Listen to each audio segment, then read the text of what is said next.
দেখুন, শামশেরগঞ্জ নিয়ে আমার বেশি কিছু বলার থাকে না, তবুও যে বিষয়টা বললেন আর কি, আমি মনে করি এই কথাটা সম্পূর্ণ ভিত্তিহীন।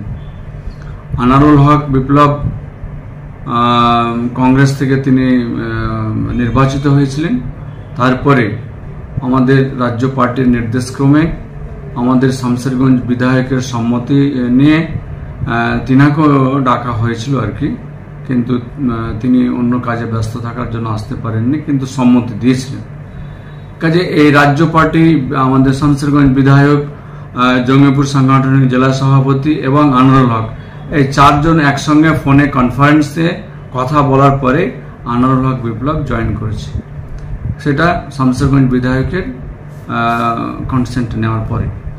কাজে কে কি বললো সেটা নয়, এটা আমি মনে করি এটা ভিত্তিহীন।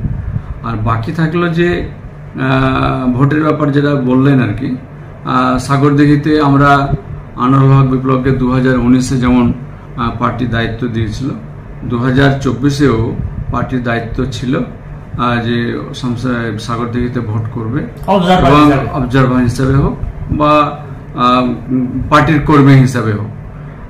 সেখানকার বিধায়ককে, সাগরদিঘির বিধায়ক, সাগরদিঘির আর যারা আমাদের নেতৃত্বে রয়েছেন, কর্মীরা আছেন, সকলকে নিয়ে সে ভোট করেছে এবং তার ফলাফল আমরা দেখতে পেয়েছি।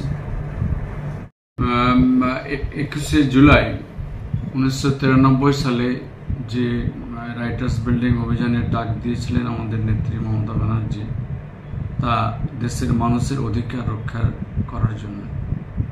অর্থাৎ সেই সময় যেভাবে মানুষ তার মতাধিকার, তার ভোট যেভাবে প্রদান করার কথা, সেভাবে মানুষ পারতেন না, কিন্তু সেটাকে কার্য করার লক্ষ্যে identity card, voter ID card জন্য তিনি জরুরি বাধ্যতামূলক দাবি নিয়ে তিনি সেই অভিযানের ডাক দিয়েছিলেন। সেদিনকে দেখা গেল বাম শাসনকালে সেদিনকে 13 জন মানুষ নিহত হলেন পুলিশের গুলিতে এবং কয়েকশো মানুষ আহত হয়েছিলেন। তার মধ্যে আমাদের নেত্রীও ছিলেন আহতদের মধ্যে, এবং তিনি খুব জোর বেঁচেও গিয়েছিলেন আমাদেরই কোনো কর্মীর মধ্যে, তিনার সহযোগিতার মধ্যে থেকে তিনি বেঁচে গিয়েছিলেন। তো সেটাকে পার্টি সেই দিনটাকে স্মরণ রেখে প্রতি বছর স্মরণ সভা করা হয়, এবং এই স্মরণ সভা থেকে আমরা উৎসাহিত হয়ে থাকি, কর্মীরা উৎসাহিত হয়ে থাকেন, এবং আমাদের নেত্রী নতুন করে কিছু মেসেজও দিয়ে থাকেন, যেন আমরা সবটাই মানুষের কাজ করতে পারি, এলাকার উন্নয়নের স্বার্থে মানুষের কোনো অসহায় মানুষের পাশে দাঁড়াতে গিয়ে যেন আমরা তৎক্ষণাৎ এগিয়ে যেতে পারি, তার মেসেজ থাকে, এবং কর্মীরা উৎসাহিত হয়ে আবার নতুন উদ্যমে নেমে পড়েন আর কি। এবং সেখানে কয়েক লক্ষ লোকের সমাবেশ হয়ে থাকে। আমরা মুর্শিদাবাদ জেলা থেকে, তার মধ্যে জঙ্গিপুর সাংগঠনিক জেলা বলতে পারা যায় 19শে জুলাই থেকে যাত্রা শুরু হয়ে যায়। আমাদের থাকার ব্যবস্থা রাজ্য পার্টি একটা স্টেডিয়ামে করে থাকেন, এবং স্টেশন থেকে পিক আপ করারও ব্যবস্থা করে থাকেন।